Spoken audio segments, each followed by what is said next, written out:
우리는 매일매일 이렇게 살아가지만 이것이 모여서 이른바 이제 역사가 되는데, 우리는 역사 속에 살고 있습니다. 이 인간의 역사는 수레바퀴처럼 반복된다고 흔히 말합니다. 해 아래서 새 것이 없다고 성경에서 얘기하는 것처럼 전에 일어난 일들이 또 다시 일어나기도 하고 또 잊혀졌다가 또 일어나기도 하고 합니다. 하나님께서 수없이 경고해 주시고 예고해 주시고 예언해 주셨던 성경에서 큰 그 사건들만 생각해 봐도 노아의 홍수라든지 롯의 사건, 소돔과 고모라의 불심판 사건, 이런 일들이 일어날 때도 전에 일어났던 그 유사한 똑같은 일은 아니더라도 하나님께서 경고하셨던 그런 일들이 또 반복되는데 사람들은 또 그 역사 속에서 이렇게 파묻혀 살아갑니다. 예루살렘이 멸망당할 때도 수많은 사람들이 그 경고를 들었고 하나님의 예고를 들었고 했는데 이른바 귀에 무슨 경을 읽는다는 말처럼 우의독경이었고 이른바 소수의 사람만 말씀을 귀담아 듣고 준비했다고 성경은 말하고 있습니다. 지금도 똑같은 이런 역사가 저는 반복되고 있다고 생각합니다. 우리가 지금 살고 있는 이 시대에 굉장히 평온한 것 같지만 어떤 밑에서 무슨 뭐가 끌어오르는 것 같은 억제되어 있지만 그 속에서는 엄청나게 끌어오르는 그런 용암덩어리 같은 것들이 지금 솟구쳐 나오려고 하는 그런 시대가 아닌가 생각해 봅니다. 하나님 말씀을 우리가 읽으면 그러합니다.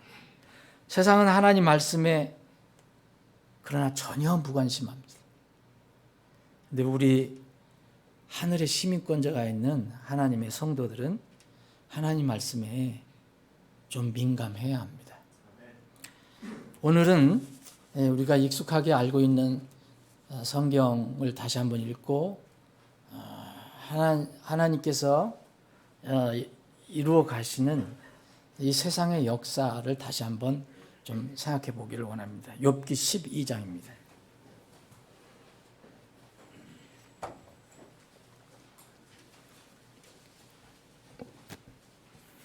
욥기 12장 10절부터 읽겠습니다. 제가 읽겠습니다. 제가 가지고 있는 성경.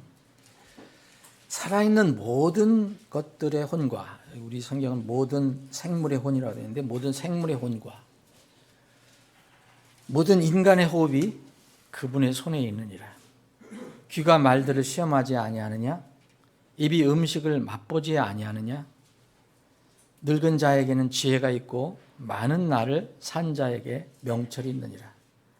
지혜와 힘이 그분께 있고 계략과 명철도 그분께 있나니 보라, 그분께서 허무신 즉 다시 세울 수 없고 그분께서 사람을 가두신 즉 열지 못하니라. 여기 그분이라는 건 물론 여러분 아실 겁니다. 4절에 보면 내가 하나님을 부른다 했습니다. 욥이 하나님을 말하는 겁니다.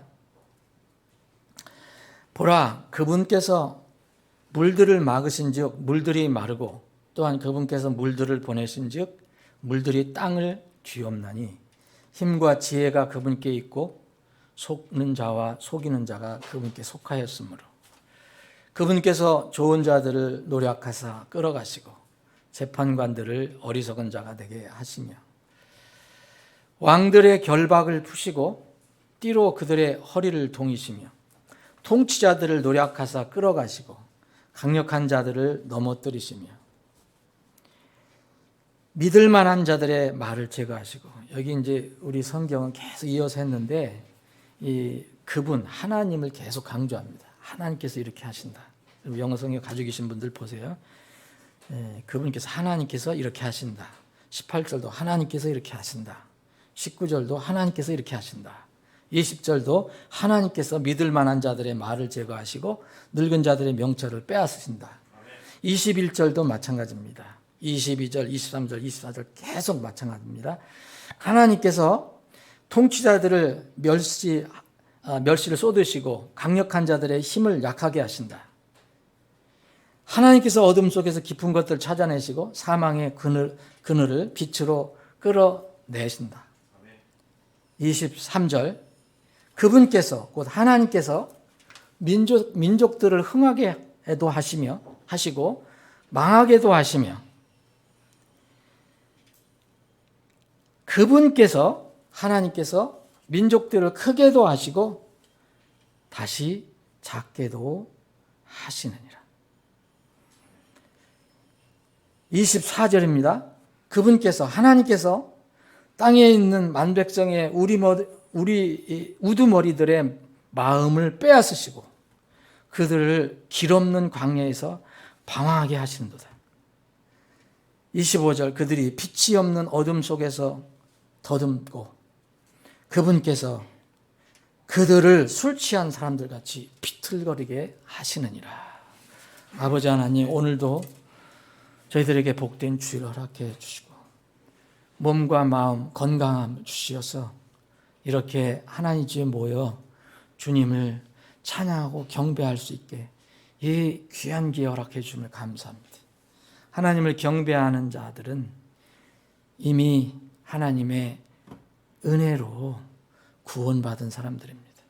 구원받지 못한 사람들은 경배할 수가 없습니다. 오늘도 이 시간 하나님께서 우리에게 베풀어 주신 그 놀라운 구원, 그것에 대해서 감사하며 그것에 대해서 감격하며 그것에 대해서 참으로 또 겸손해하며 주님을 찬양하기를 원합니다. 경배하기를 원합니다. 이 시간 저희들의 경배를 받아 주옵소서. 말씀을 통해서 우리에게 또 양식을 주심을 감사합니다. 주님 말씀 앞에 겸허히 부복해서 우리 각자에게 필요한 양식을, 하늘의 양식을 취하는 귀한 시간이 되게 해 주옵소서. 거룩하신 예수님의 이름으로 기도합나이다. 아멘. 이 세상 역사는 무생물과 관련이 없습니다. 살아있는 것들과 관련 있는 겁니다. 그래서 살아있는 것들, 그래서 오늘 이 욥은 이렇게 고백합니다. 모든 살아있는 것들, 모든 생물의 혼과 모든 인간의 호흡이 그분의 손에 있다. 그 하나님의 손에 있다라고 고백을 합니다. 일종의 신앙 고백이라고도 볼 수 있죠. 이 역사는 하나님께서 주장하시는 겁니다. 우리가 조금 전에 특별 찬양을 들은 것처럼 지금 우리가 하나님께서 가지고 계신 그 사랑의 계획, 그리고 거기에 이제 영어 원문에 보니까 하나님의 지혜로운 계획, 그것에 대해서 우리는 다 모릅니다. 우리 눈에 보이는 것만, 내가 체험하는 것만 느끼고 압니다. 그런데 이 말씀에, 곳곳에 있는 말씀을 통해서 보면 분명히 하나님께서 우리가 살고 있는 이 세상의 모든 것을 지금 이끌어 가시고 주장하시고 계신다. 세세한 것은 다 이해하지 못하고 세세한 것은 내가 또 받아들이기 힘들더라도 하나님의 하시는 일은 완전하시다. 그래서 시편 기자는 계속해서 하나님이 하시는 것이 그런 것이 없다. 실수하는 것이 없다. 그분이 하시는 것은 모든 것이 거룩하시고 완전하시다라고 계속해서 반복해서 고백합니다. 우리는 날마다 살아갈 때 여러분들 삶 속에서 이것을 고백하며 살아가야 합니다. 그래야지 세상을 원망하지 않고 하나님을 때로는 의심하지 않습니다. 시편 145편 10절에 보면 주께서는 하나님 여호와 하나님께서는 자신의 모든 길에서 의로우시며 자신의 모든 일에서 거룩하시도다. 누가 사람이 어떻게 이 일을 달 수가 있겠습니까?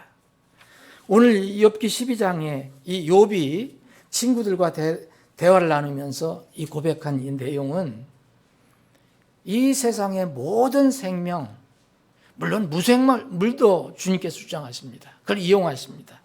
근데 모든 생명, 살아있는 것들, 운명과 또 이 세상은 주님께서 주장하신다는 그런 고백입니다.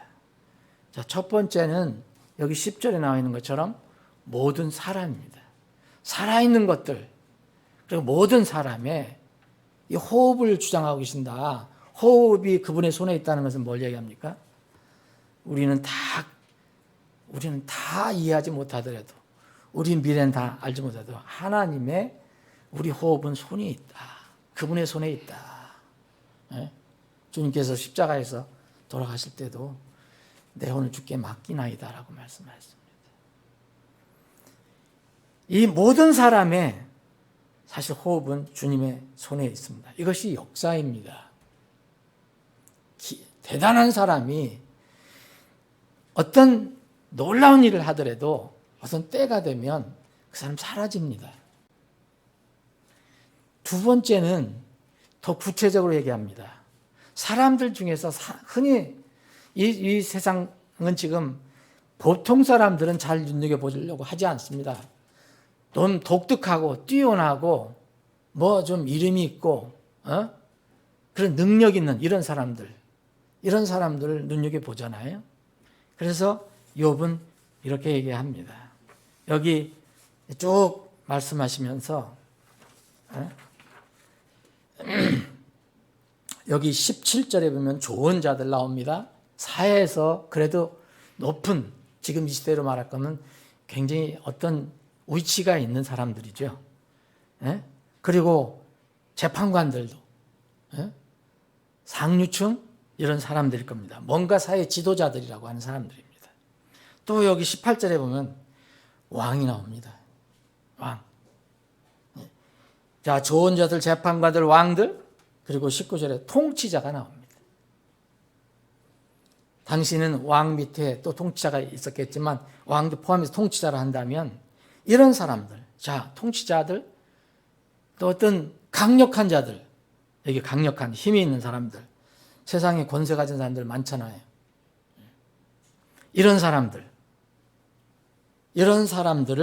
주님께서 주장하신다는 거예요. 왕들의 결박을 푸시고 그들의 허를 동이시고 통치자들, 강력한 자들 노력하시고 끌어가시고 또 넘어뜨리실 수 있다. 여러분, 이 성경에 보면 이런 사람들이 자기가 세상에서 권력을 잡고 이름이 나고 또 재물을 불리고 또 높은 위치에 올라가면 교만해지는 사람들이 참 많이 나오잖아요. 이제 왕들이 많이 나오는데 이스라엘의 그 유대 땅에 그런 통치자도 있었고 또 역사적으로는 네로 같은 사람이 있었고 여기 성경에 보면은 이 느부갓네살 같은 왕, 이집트의 파라오 같은 왕 얼마나 교만했습니까? 특별히 이 느부갓네살 왕, 이 왕은 하나님께서 이렇게 다루신다는 것을 다니엘을 통해서 구체적으로 보여줍니다. 그것이 다니엘서예요, 여러분. 다니엘서 4장을 보시면 느부갓네살 왕, 그때에 하늘 나는 새도 떨어지고 그냥 말하는 것이 법이고 사람을 목숨을 마음대로 할 수 있는 이런 바벨론 느부갓네살 왕이 하나님의 징계를 받습니다.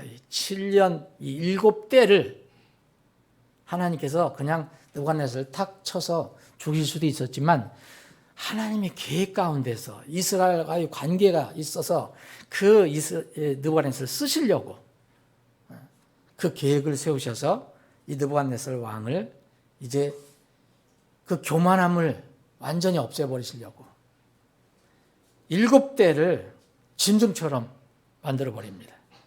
다니엘서 4장 읽어보십시오. 7년 동안 땅의 풀 가운데서 짐승처럼 지내게 해요.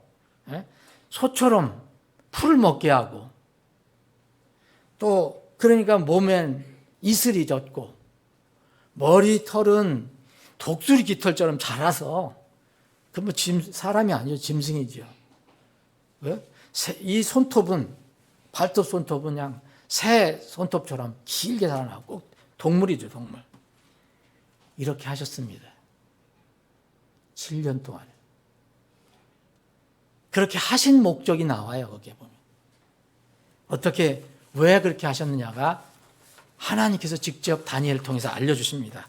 이거를 이 느부갓네살은 그 듣고 겸손하게 그것을 받아들였어요. 인정을 했어요. 그래서 살아나서 그래도 하나님의 도구로 나름대로 쓰여지게 됩니다.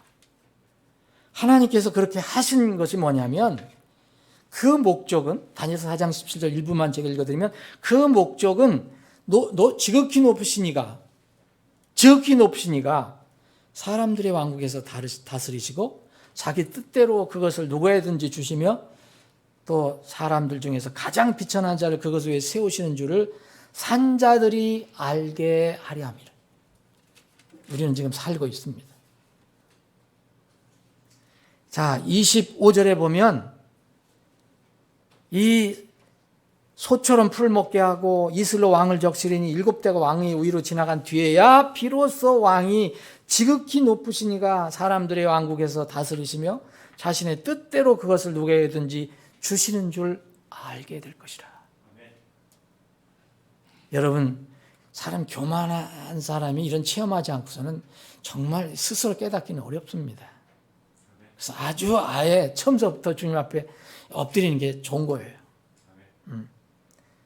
계속해서 이야기합니다. 3번이나 32절 보면 지극히 7대가 내 위로 지나간 뒤에야 비로소 내가 지극히 높으시니가 사람들의 왕국에서 다스리시며 자기 뜻대로 그것을 누구에게든지 주시는 줄을 알리라. 느부갓네살은 이것을 깨닫고 알게 되었습니다. 비로소 알게 된 거예요.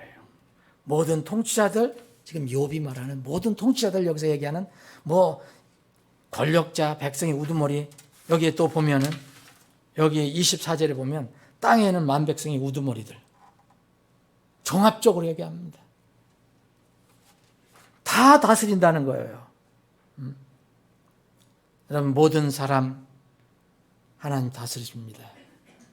여러분들의 인생도 하나님께서 지고 계신 거예요.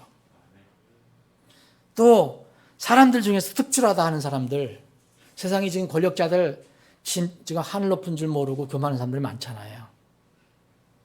예? 부정한 짓 하는 사람, 거짓말 하는 사람들, 우리가 모르잖아요. 이런 사람들, 모든 통치자, 권력자, 백성의 우두머리들, 좋은 자, 심판관들 다 주님께서 다스리신다는 거예요. 주님의 손에 있다는 것입니다. 그리고 3번째는 욥은 이렇게 얘기합니다. 3번째, 여기 23절에 얘기한 것처럼 그분께서, 곧 하나님께서 민족들을 흥하게도 하시고 망하게도 하시며 또 민족들을 크게도 하시고 또 작게도 하시느니라. 여러분, 그러면은 이 세상의 수많은 민족들 누구 손에 있다고 고백해야 됩니다. 여러분들, 우리 민족들, 우리 한민족이라 얘기하면 우리 한민족의 운명은 누구 손에 있습니까? 우리 하나님 손에 있습니다. 민족들이라는 말이 나오잖아요. 이제 여기서 민족들, 영어로 네이션스로 해서 복수로 얘기하고 있습니다. 한 민족이 아니라 여러 민족, 세상에 여러 민족이 있잖아요. 나라로만 해도 세상에 지금 세계에 200여 국이 됩니다. 그런데 이 수많은 민족은 더 많습니다. 민족은 한 국가에 수십 개의 민족이 있며 수백 개의 민족이 있어요. 이 민족들 운명도 주님께서 쥐고 계신다. 그러면 하나님께서 이 마지막 때에 이 민족들을 어떻게 다루실까를 한번 깊이 생각해 보는 것도 꼭 필요하다고 생각합니다. 몇 년 전에 우리가 여름 성경 수련회 때 민족들을 하나님께서 어떻게 다루시는가에 대해서 좀 넓게 우리가 공부를 해본 적이 있습니다. 이 민족들은 노아의 홍수 이후에 생기게 됐습니다. 그 전에는 민족들이라는 말이 나오지 않습니다. 민족이라는 말은 바로 노아의 홍수 이후로 나오는데 창세기 10장 32절에 보면 이들은 노아의 아들들의 가족들 곧 그들의 세대들에 따라 민족들대로 노아의 아들들의 가족들이라 홍수 이후에 이들로 말미암아 땅에서 민족들이 나뉘어졌더라. 벌써 창세기 10장을 여러분들 잘 읽어보시면 그 당시 창세기 10장에서 소개된 민족이 무려 70여 개. 이건 나라를 얘기하는 건 아닙니다. 먼저 민족이 갈라져야 됩니다. 이 민족이 나옵니다. 그런데 창세기 12장에 나가면 이제 민족들 중에서 한 민족이 나와요. 한 민족. 그게 창세기 12장입니다. 창세기 12장에는 이렇게 주님께서 말씀을 기록해 주셨는데 창세기 12장 너를 축복하는 자들에게는 내가 복을 주고 너를 저주하는 자에게는 내가 저주를 내리니 내 안에서 모든 가족이 복을 받으리라. 2절에 보면 이 말씀을 하기 전에 내가 너로부터 큰 민족을 만들고 네게 복을 주어 네 이름을 크게 하리니 네가 복이 되리라. 자, 하나의 큰 민족을 만드신다고 얘기했어요. 앞에 창세기 10장에는 벌써 민족들이 나옵니다. 여러 민족의 노아의 아들들 통해서 민족들대로 갈라지기 시작해요. 그런데 여기 창세기 12장에서는 아브라함을 한 사람을 부르시면서 한 민족, A 네이션을 얘기해요. 이 민족이 어떤 민족인지 여러분들 아시죠? 아브라함을 통해서 이루어진 민족입니다. 이 민족은 한 민족이에요. 우리 한 민족에서 우리나라 한 민족이 아니고 중국의 한 민족도 아니고 하나의 민족이라는 거예요. 예? 분명히 성경을 이야기하고 있습니다. 근데 창세기 15장에 넘어가면 또 한 민족이 나와요. 이것을 주님께서 말씀할 때는 이집트 민족을 얘기해요. 그래서 하나의 민족들을 주님께서 언급을 하십니다. 자, 창세기 12장에 나와 있는 이 민족은 여러분 이제 이스라엘 민족이라는 걸 여러분들 아실 겁니다. 자, 이스라엘 민족을 통해서 아브라함을 통해서 이루시는 큰 민족, 한 민족인데 이 민족을 통해서 이 민족을 이제 곧 아브라함을 저주하는 자는 저주를 할 거예요. 또 아브라함 복을 비는 자는 복을 주겠다는 약속하십니다. 이런 독특한 한 민족이 주님을 통해서 나타나게 되는 겁니다. 이 민족, 독특한 한 민족이 있고 많은 민족들이 있습니다. 그래서 이 많은 민족을 하나님께서 어떻게 보시느냐? 이사야서 40장에 보면 보라 민족들은 물통에 한 방울 물 같고 저울에 작은 먼지같이 여기지느니라. 보라 그분께서는 매우 작은 것을 드시듯 섬들 드시니라. 그분 앞에서 모든 민족들은 아무것도 아니니. 여러분 이 느부갓네살이 떵떵거리면서 바빌론이 최고다 그랬지만 하나님 그거 아무것도 아니야. 때가 되니까 이 민족을 무너뜨리시고 다른 민족을 세우십니다. 여기 욥기 12장 23절에 또 민족들을 흥하게도 하시고 망하게도 하시고 또 민족들을 크게도 하시고 작게도 하시고. 여러분 이거는 우리 역사 속에서 정말 인정해야 됩니다. 내가 받아들이고 싶지 않아도 하나님 말씀은 그대로 인정해야 됩니다. 그래야 우리가 미래를 바라보는 눈이 열립니다. 그런데 한 민족을 얘기했잖아요. 이 민족에 대해서는 이렇게 얘기하십니다. 이 민족은 영원할 것이다 라고 얘기해요. 이 민족은 영원하다. 시편 66편 7절에 보면 그분께서는 그분의 권능으로 영원히 다스리시며 그분의 눈은 민족들을 바라보시나니 거역하는 자들은 자신을 높이지 말지어다. 모든 민족들을 다스리는 하나님께서 하나님께 교만하지 말라는 거예요. 그리고 시편 103편 19절에 보면 주께서 자신의 왕자를 하늘들에 예비하셨으므로 그분의 왕국이 모든 것을 다스리는도다. 그분의 왕국이 어디 있느냐? 여러분, 바로 이 왕국이 우리가 앞으로 눈으로 바라보게 될 지상의 다윗의 왕국입니다. 이걸 그리스도의 왕국이라고 그러죠. 다윗의 왕국이라고 합니다. 그러면 다른 민족들은 뭡니까? 다른 왕국들은 뭡니까? 세상 나라, 세상 왕국들에 대한 하나님의 최종 계획은 이렇습니다. 하나님께서 정하신 기간에만 세상 나라들이 존재합니다. 그런데 하나님이 정하신 어떤 때가 오면, 곧 주님이 오시면 이 모든 세상 왕국들은 멸망당하고 오직 하나님께서 세우시는 한 왕국만 영원히 세워집니다. 다니엘서 2장에 바로 그 말씀해 주는 거예요. 바벨론서부터 로마까지 대표적인 큰 왕국 4개가 다 망하고 여기에 세계의 모든 왕국이 다 들어가 있는 거죠. 그리고 마지막 한 왕국만 영원히 남는다고 했습니다. 이 왕국이 어떤 나라겠습니까? 이 왕국은 아브라함에게 약속하신 대로 아브라함의 씨가 건설하는 바로 그 왕국입니다.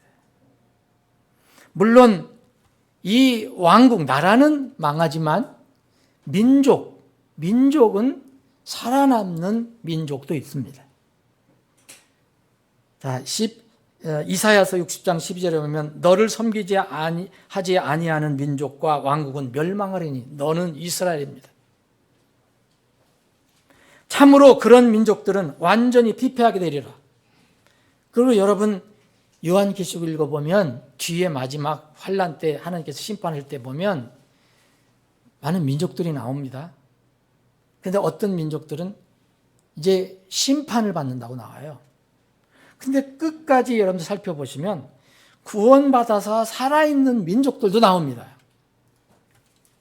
그런 민족은 어떤 나라는 망해도 그 민족은 살아남는다는 것을 알 수 있습니다. 그건 뭐냐면은 어떤 나라는 없어질 수 있어도 그 나라에서 어떤 민족, 이 민족은 살아남을 수 있다는 것입니다. 여기 요한계시록에 보면 21장 24절에 보면 구원받은 자들의 민족들이 그 도시의 빛 가운데서 다니겠고 여기 민족이 나옵니다. 그래서 민족과 어떤 나라는 좀 다른 것입니다. 멸망받는 민족도 있지만 살아남는 민족도 있다. 자, 이제 모든 사람, 각자의 사람, 하나님께서 혼을 쥐고 계십니다. 호흡을 쥐고 계십니다. 모든 통치자, 권력자, 백성의 우두머리 다 쥐고 계십니다. 그리고 모든 민족과 나라의 운명도 쥐고 계십니다. 그런데 세상 모든 나라와 왕국들에 대한 하나님의 최종 계획이 성경에서 이미 알려졌습니다. 한 왕국만 남는다는 거죠.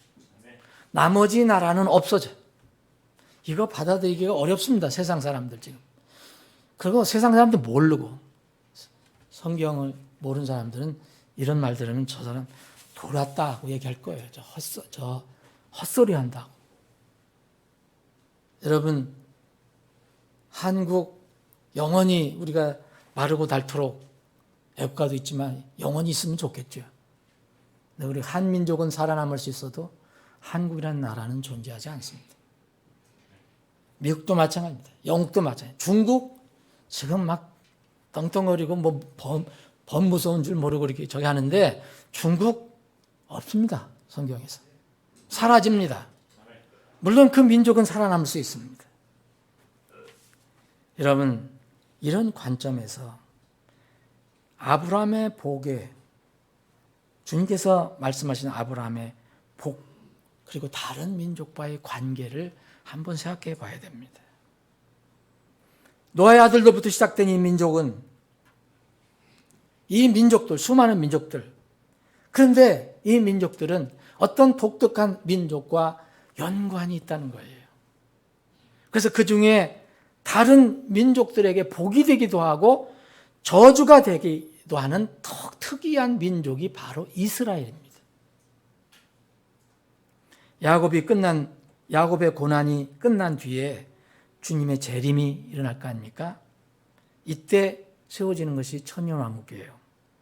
이 천년왕국은 문자 그대로 유대 땅에서 중심이 되서 일어날 거고, 그때 유대 민족, 이스라엘 민족 중심으로 이루어질 것입니다. 물론 구원받는 것은 이제 민족이라고 해서 구원받는 건 아닙니다. 아브라함의 씨라는 것은 아브라함이 가졌던 믿음을 가진 사람들을 똑같이 씨라고 부릅니다. 우리도 아브라함의 씨입니다. 여러분들도 아브라함의 씨입니다. 그래서 이 갈라디아서 3장에 보면 아브라함은 모든 민족들의 조상이 된다고 그랬어요. 아브라함 이스라엘 민족의 조상뿐만 아닙니다. 모든 민족의 조상이 된다는 것은 아브라함이 가졌던 믿음, 하나님을 향해서 가졌던 믿음, 그 믿음을 갖는 사람들은 똑같이 아브라함이 우리의 믿음이 조상이 된다고 이야기한 것입니다. 왜 앞으로 이스라엘 민족이 중심이 되어야 되느냐? 여러분, 이건 어쩔 수 없이 우리가 인정해야 되는 겁니다. 다른 민족이 왜 아브라함을 통해서 구원을 받아야 하느냐? 아브라함을 통해서 복을 받아야 하느냐? 구원이 아브라함의 자손으로부터 나오기 때문에 그렇습니다. 이걸 하나님께서, 주님께서 이렇게 말씀하셨습니다. 요한복음 4장을 보시면 이 수가성의 여인과 대화를 나누는 장면이 나옵니다. 우물가에서. 이 여인은 혼혈족이었습니다. 이방인과 유대인의 혼혈족. 그런데 자신들의 종교만 가지고 어떤 특정한 장소에서 예배드리는 것만 알고 있었습니다. 근데 예수님께서는 이렇게 얘기합니다. 요한복음 4장에 보면 너희는 너희가 알지 못하는 것을 경배하고 우리가 경배하는 것을 안다. 이는 구원이 유대인에서 나오기 때문이다 그랬어요. 바로 그 여인에게 얘기한 그분이 누구예요? 유대인, 바로 예수님이었습니다. 족속은, 민족은 유대 민족에서 나왔습니다. 예수님이. 그래서 이 아브라함 민족이 다른 민족에게 복이 될 수도 있고 저주가 될 수도 있는 겁니다. 신약에 들어오면은 바울 사도가 더 많은 어떤 계시를 하나님부터 받아서 이것을 알려줍니다. 이것이 신약에서 나오는 신비라는 겁니다. 미스테리. 다른 말로 미스테리다, 진짜. 이 신비는 여러 가지가 있는데 그 중에 하나가 바울 사도가 계시한 이 신비는 한 민족과, 어떤 한 민족과 또 많은 다른 민족들과의 관계를 신비라고 얘기했습니다. 그 신비가 뭡니까? 이 로마서를 보면 이 신비는 이방인들의 충만함에 이르기까지 이스라엘이 부분적으로 눈을 먼다는 거예요. 이런 관계가 있는 거예요. 한 민족과 많은 민족, 이 민족 사이에 관계가 있는데 이스라엘이 영적으로 눈을 멀어요. 근데 그러면 이 다른 민족에게는 뭔가 혜택이 가요. 네? 이방인의 충만한 수가 올 때까지, 그건 뭐냐? 이방인들의 수라는 것은 아브라함의 영적인 씨가 되는 사람들이 수가 늘을 때까지 하나님께 정하신 수가 있을 거 아닙니까? 그때까지 이스라엘은 눈을 먼다는 거예요. 또 하나 비슷한 이 저기가 나옵니다.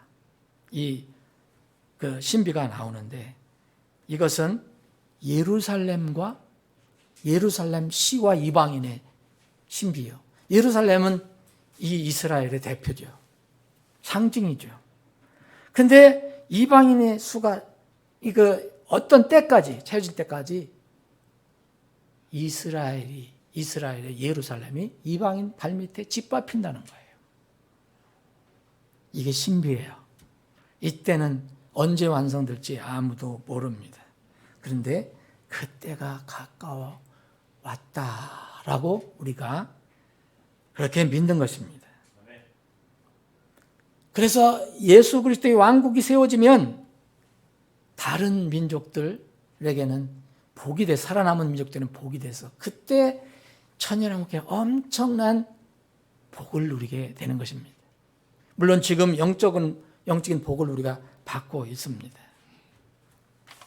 사랑하는 여러분, 우리가 마지막 시대에 살고 있다는 여러 가지 증거들 중에 하나는 바로 이스라엘입니다. 왜 이스라엘을 알아야 하고 왜 이스라엘을 주시해야 하는가?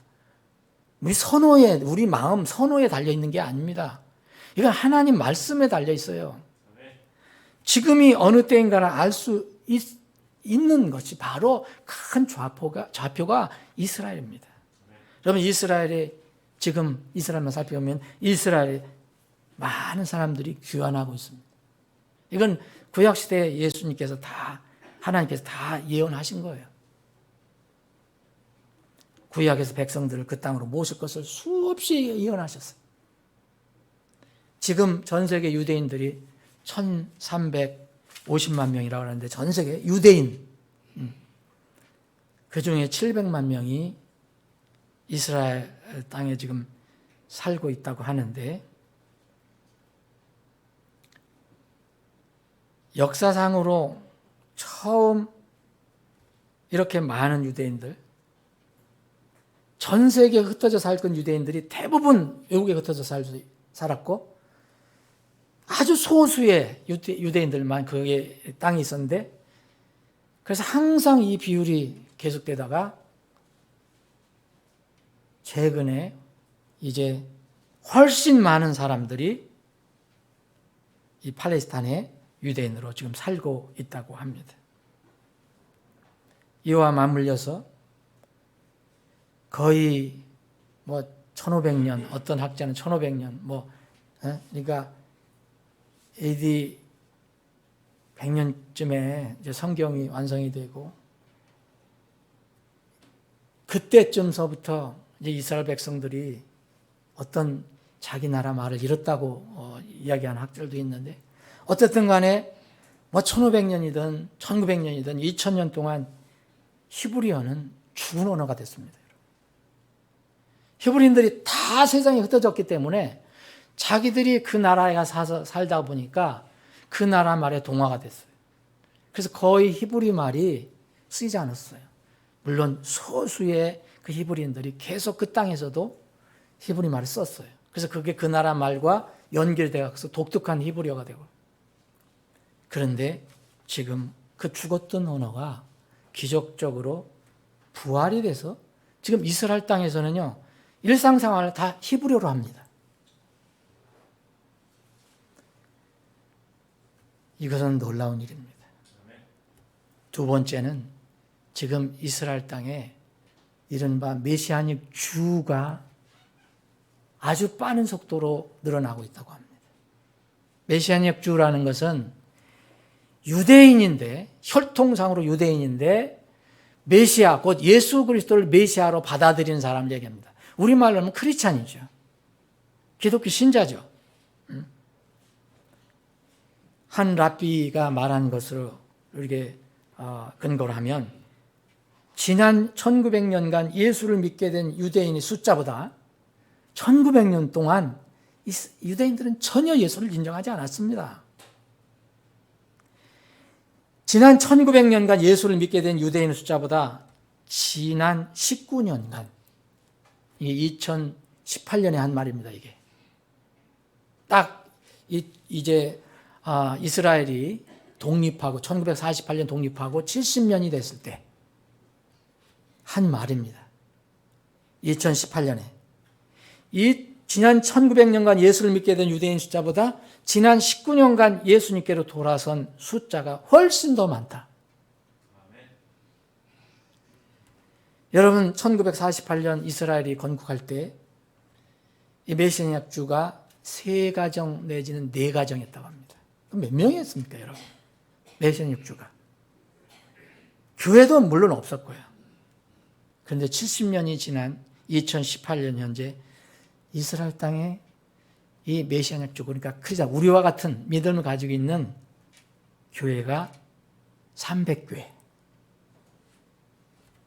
그리고 신자가 3만 명. 한 교회당 약 100명씩. 굉장히 많이 늘어났죠. 그런데 물론 전 인구에 비하면 아직도 이스라엘 사람들이 850만 명이니까 거기 이제 그 아랍 사람들이 150명이 그 이스라엘 국적을 가지고 있어요. 유대인 700만 명, 아랍 사람들 150명. 그래 850만 명 이스라엘 인구인데 그 중에서 3만 명이면 얼마입니까? 한 0.3%, 0.4% 정도 돼요. 우리가 비교할 수 없죠. 그런데 1900년 동안 이 구원받은 사람과 지금 19년 만에 구원받은 사람이 훨씬 많다는 거예요. 지금도 이스라엘은 문이 열리고 있습니다. 유대인, 정통 유대인들은 굉장히 고집스럽고 공격도 하지만 묘하게 이스라엘도 문이 열리고 있습니다. 그런데 이 유대인들은 독특한 정체를 가지고 있어요. 메시아약주는. 이 사람도 우리와 좀 다릅니다. 자기들은 우리와 같은 믿음을, 예수님을 구주로 믿지만 자기들의 혈통은 절대로 부인하지 않습니다. 마찬가지입니다. 이 바울 사도도 자기가 그렇게 고백했습니다. 나는 벤야민 지파의 유대인이다 얘기했습니다. 나는 예수 믿는 사람이지만 난 이스라엘 사람이요 아브라함의 씨에서 난 자요 벤야민 지파에 속한 자니라. 로마서 11장에 이야기하고 있습니다. 그래서 이들을, 우리가 유대인들을 어떻게 대할 것이냐, 이스라엘 땅을 어떻게 바라볼 것이냐, 이것이 우리가 마지막 때 사는 사람들의 하나의 어떤 사명인지도 모릅니다. 하나님 마지막 때에 계획이 있습니다. 무슨 계획입니까? 여러분, 주님이 오실 건 여러분들 믿으시죠? 언젠지는 모르지만 이 세상 끝이 있다는 거 믿으시죠? 왜냐하면 성경이 이렇게 말하고 있기 때문에. 그런데 이 끝과 예수님께서 명령하신 이 복음 전파 사명은 연결이 되어 있습니다. 우리 명령을 받았어요. 그러므로 너희는 가서 모든 민족들을, 그렇죠? 모든 민족을 가르치라 했죠. 모든 민족들, all nations 가르치고 아버지와 아들과 성령의 이름으로 그들에게 침례를 주고 내가 명령한 모든 것들을 그들에게 가르치라 그랬어요. 주님이 명령하셨어요. 그러면은 주님께서 이렇게 얘기하십니다. 내가 세상의 끝까지 그랬어요. 끝까지라고 그랬죠. 세상의 끝까지. 이 끝이 언제입니까? 이 세상의 끝까지 항상 너희와 함께 있느니라. 여러분, 복음을 전하고 예수님을 전하고 진리를 전하는 사람은 예수님이 함께 하신다는 것을 늘 그대로 믿으시기 바랍니다. 그런데 주님이 이 명령을 주시고 승천하시기 전에 미리 제자들에게 이 감람산에서, 그 올리브산에서, 산에서 이스라엘 사람들과 그 제자들에게 뭘 말씀하십니까? 마지막 때에 대해서 말씀하셨잖아요. 마태복음 24장에. 이 명령을 주시기 전에 이미 미리 말씀하셨어요. 일종의 예언입니다. 왕국의 이 복음이 모든 민족들에게 증거가 되기 위하여 온 백성에게 선포되리니 그제야 끝이 오리라. 마태복음 24장 14절. 자, 여기서 끝이 나오죠. 마태복음 24장 14절에서 끝입니다. 끝은 복음 선포와 연결이 되어 있습니다. 여기서 말하는 끝은 당연히 주님의 지상 재림입니다. 재림 전에는 반드시 이스라엘의 복음이 전해져야 됩니다. 마지막 환란 중에 여러분들 요한계시록 읽어보면 이스라엘 12지파에서 12,000명씩 나온 14만 4천 명의 복음 전도자들이 나가서 복음을 전합니다. 그래서 계시록 7장에 보면 아무도 능히 설 수 없는 곧 큰 물이 모든 민족들과 모든 족속들과 모든 백성과 모든 언어들로부터 나온 큰 무리가 있느니라고 얘기해요. 이 사람들이 흰 옷을 입었다고 그랬어요. 어린 양 앞에 섰다고 그랬습니다. 환란 때도 복음은 선포됩니다. 주로 이스라엘에. 그러면 끝이 오는데, 여러분 끝은, 우리에게 끝은 주님의 지상재림이 아닙니다. 여러분의 끝은 무엇입니까? 공중에서 주를 만나는 것입니다. 여러분 분명히 그걸 믿으십니까? 이스라엘과 이방인들이 연결된 신비는 바로 이스라엘이 눈먼 어떤 기간 동안 이 이방인의 충만한 수가 채워집니다. 충만한 수가 채워지면 이스라엘이 눈을 뜨게 됩니다. 또 이방인들의